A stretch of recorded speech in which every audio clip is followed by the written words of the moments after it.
What's going on, everyone? Hope all of you are doing well. So, today I am going to be reviewing Halloweentown. This is a movie that over the years I have grown to love. It's a film that I remember watching when it first aired. I enjoyed it then, but over the years I've had more of a love for it than anything. So, you have these three kids. One is played by Kimberly J. Brown. She plays Marnie. And you have Marnie, Dylan, and Sophie. Well, they find out that their grandmother's a witch and that they are witches and a warlock. And their grandmother kind of shows up unexpectedly during Halloween. And their mom is really against them finding out that they're witches and warlocks and have these abilities and powers, and it causes Gwen, who's played by Judith Hoke, who's well known for being in the first TMNT film, her and Angie, who is played by Debbie Reynolds, the late great Debbie Reynolds. They're clashing because you know Angie is telling Gwen that eventually they're gonna need to find out and be trained, and Gwen is against it. She doesn't want it to happen. They don't really explain what happens to the father, but it seems like whatever happened is why we have this, rift between Angie and Gwen, and the leads up to the possible reason on why she doesn't want her kids to know. So eventually, after their grandmother reads them a story in this book that kind of seems to be similar to their real life and things like that, and the main character in this book kind of looks like Marnie. Marnie is getting curious about everything. So she decides to sneak out of the house. Of course, she's followed by Dylan and Sophie. They hop on this bus that their grandmother's on, only to find out that they've been to this transferred to this different dimension. Now, this different dimension is known as Halloweentown. This is a town where all horror creatures can live, witches, goblins, skeletons, and so on and so forth. And what's great is that they kind of live life similar to ours. And then we have this villain,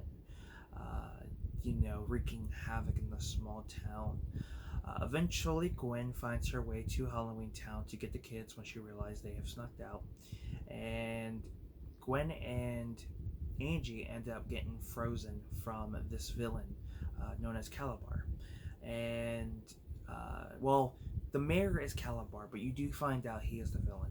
I can't remember what the character villain he plays with the mask on and everything, but he has to kind of play two parts. And as he plays the mayor, he kind of pretends that this person that he's playing, is another person.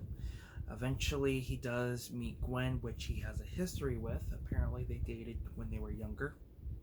And as I stated, once Gwen and Angie are frozen, it's up to Piper, Marnie, and Dylan to get all the ingredients they can to break the spell that their mom and their grandmother is under. And things here and there start to happen.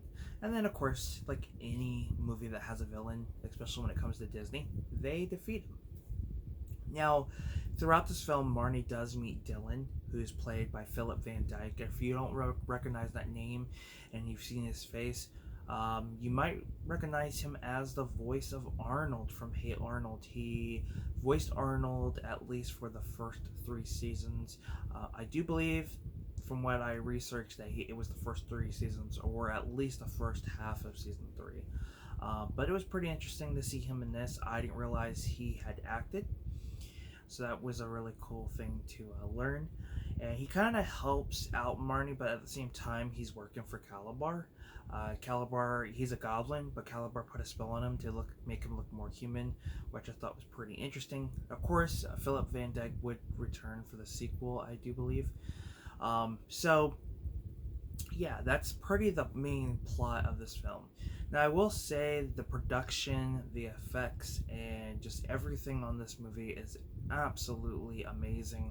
I definitely give everyone kudos. I really do hope that a lot of the actors and actresses were able to take home some of the props, because I thought those props and stuff were really really cool. I thought everybody was great. It's cool to see someone like Judith Hogue, or you know, Debbie Reynolds, who are big names in the film industry, and doing a Disney Channel movie. So I thought that was really cool. Kimberly J. Brown, she's still acting to this day, I believe. She's got an Etsy store where she sells custom merch with, Halloweentown related stuff, which is cool. And I do want to order from her sometime in the near future. Um, Now, you do have some of the actors returning throughout the sequels. Kimberly J. Brown would return for part 2 and 3, but unfortunately would not return for part 4.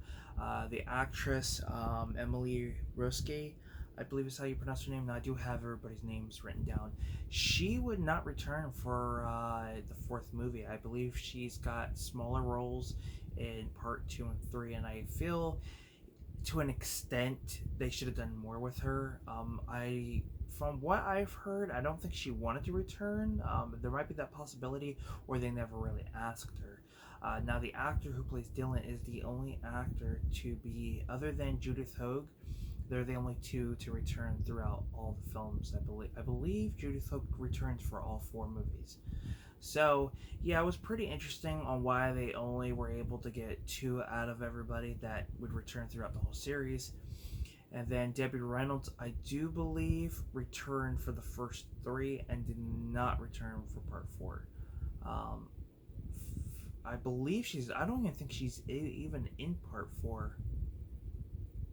I know part 4 came out in like 2006 or so I know Debbie Reynolds was still around during that time. So I don't know. But unfortunately, we did lose Debbie Reynolds. But yeah, this movie has always been fun. One of my personal favorites. It did well. I mean, it gave us 3 other sequels. I mean, you can say what you want about the 4th movie, and I'll get to that point when it comes. But it's enjoyable. I like the concept. I like the story. It's something different, something you don't see every day. I like everybody's performance. I thought it was believable. I thought the chemistry was great. I like the drama and the situation that is going on between the mom and the grandmother, about them learning their powers and things like that. I thought that was really cool. Kind of gives you that superhero vibe in some way. And I remember, Disney Channel movies in the early, like I would say mid to late 90s. I always remember them airing on Friday nights. I think they would do promotions that were leading up to it, and then say, hey, this movie's premiere on Friday. And I remember sitting down and watching them when they premiered. And then I think they would do an encore presentation on Saturday and Sunday for those who missed it Friday. So to be honest with you, if it was a movie I really liked, I watched it all weekend. The 3 times they aired it. Now you don't get that anymore. After so many years, the movies would progressively get terrible, and then eventually they would move their Disney Channel original movies to Saturdays. And at times they would only air it that one weekend, and then you won't get an encore presentation until the following weekend of some sort. Because I remember they would air a couple each month. It wouldn't be just one movie a month. You'd get maybe 2 Disney Channel original movies each month. But then eventually it would move on to just once a month or once every other month. So yeah, it kind of would start out great and then eventually lead to something that's just terrible. And now you don't even got it. They don't even have it anymore, from what it looks like. But yeah, I've always enjoyed it. It's like I said, it's a personal favorite. It has grown a cult following. I mean, there are people who love this movie. To this day, a lot of us still watch it, and it's going to be interesting to see what the Disney Channel airs this Halloween. I'm definitely going to keep my eye out to see if they air a lot of these older movies during the late nights, because that would be cool to revisit and kind of get that nostalgia feel to it. So yeah, I would love to hear your guys' opinion on this movie. What do you guys think? What is your thoughts on it? Don't forget to give this video a like, subscribe to the channel. More Disney Channel original movies are coming, as well as my reviews for the sequels to Halloweentown. So definitely keep an eye out with that. So with that being said, thank you guys for tuning in. Film Talk with Mikey. Till next time, we'll talk films. Peace.